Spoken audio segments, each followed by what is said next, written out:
Welcome back friends. তো আজকের ভিডিওটি অনেক বেশি স্পেশাল। দেখতে পাচ্ছেন আমার সাথে অনেকগুলো ছেলে রয়েছে।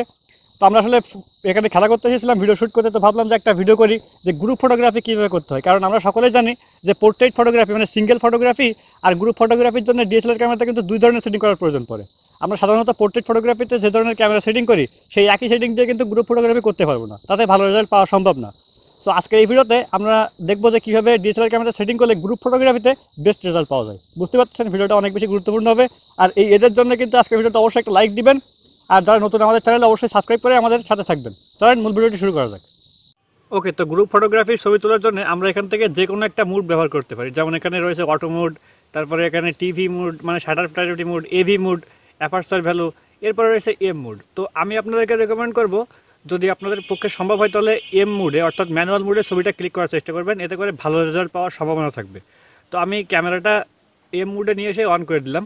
অন করে দেওয়ার পরে এখানে দেখতে পাচ্ছেন আমাদের যে ইন্টারফেসটা দেখাচ্ছে, এখানে আমাদের কিছু কিছু জিনিস পরিবর্তন করতে হবে, আবার কিছু কিছু জিনিস একই রকম রেখে দিতে হবে। প্রথমে এটা হচ্ছে শাটার স্পিড। শাটার স্পিডটা চেষ্টা করবেন আপনারা সবসময় 1/100 উপরে রাখার জন্য। যদি কারোর হাত একটু শেক করার প্রবলেম থাকে, যে হাত ক্যামেরা ধরলে নড়ানড়ি করে, সেক্ষেত্রে আপনারা শাটার স্পিডটা 1/100 উপরে রাখার চেষ্টা করবেন। তো আমি আপাতত এখানে 1/200 রেখে দিচ্ছি। এরপরে এখান থেকে আমাদের যে পাশের যে এই যে সেটিংটা, এটা হচ্ছে অ্যাপারচার।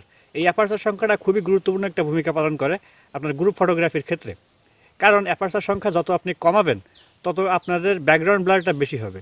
বাট আমরা এখানে ব্যাকগ্রাউন্ড ব্লার থেকে ফোকাস করবো যে আমাদের ছবির যে শার্পনেসটা সেটা বেশি থাকবে। সেক্ষেত্রে আমাদের কী করতে হবে, আমাদের অ্যাপারচার নাম্বারটা বাড়িয়ে দিতে হবে।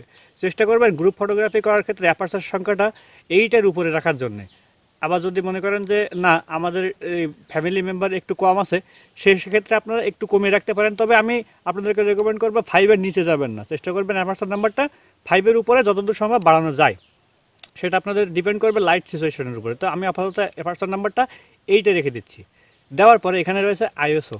আমরা আইএসও নাম্বারটা ডে লাইটে যদি শ্যুট করি সেক্ষেত্রে 100-200 এর ভিতরে রাখবো, কখনো বাড়াবো না। বাড়ালে হবে কি, আইএসও নাম্বার বাড়ালে ছবিতে নয়েজ চলে আসে, ছবিটা দেখতে খুব একটা বেশি ভালো দেখায় না। তো আমরা চেষ্টা করবো আইএসও নাম্বারটা 200-র ভিতরে সীমাবদ্ধ রাখার জন্য। তো আমি আপাতত 100-তে সীমাবদ্ধ রেখে দিচ্ছি। এরপর এখানে যে বাদ বাকি যে সেটিংগুলো রয়েছে সবগুলো একই রকম রাখলে কোনো প্রবলেম নেই। যেমন আমরা এখানে অটো হোয়াইট ব্যালেন্সে রেখেছি, ম্যানুয়াল ফোকাসে শ্যুট করতেছি। বাদ বাকি যে সেটিংগুলো রয়েছে আপনারা একটু ভালো করে দেখে নিন, সবগুলো সেটিং আপনারা একই রকম রাখতে পারেন। সব কিছু ঠিক হয়ে যাওয়ার পরে আপনারা ক্যামেরা দিয়ে একটা সুন্দর ছবি তুলতে পারবেন। চলুন আমরা একটা ছবি এখন তুলি। সো দেখতে পাচ্ছেন এরকমভাবে কিন্তু খুবই সহজেই আপনারা গ্রুপ ফটোগ্রাফি করতে পারবেন, সবাইকে অনেক সুন্দর এবং ক্লিন শার্প দেখাবে।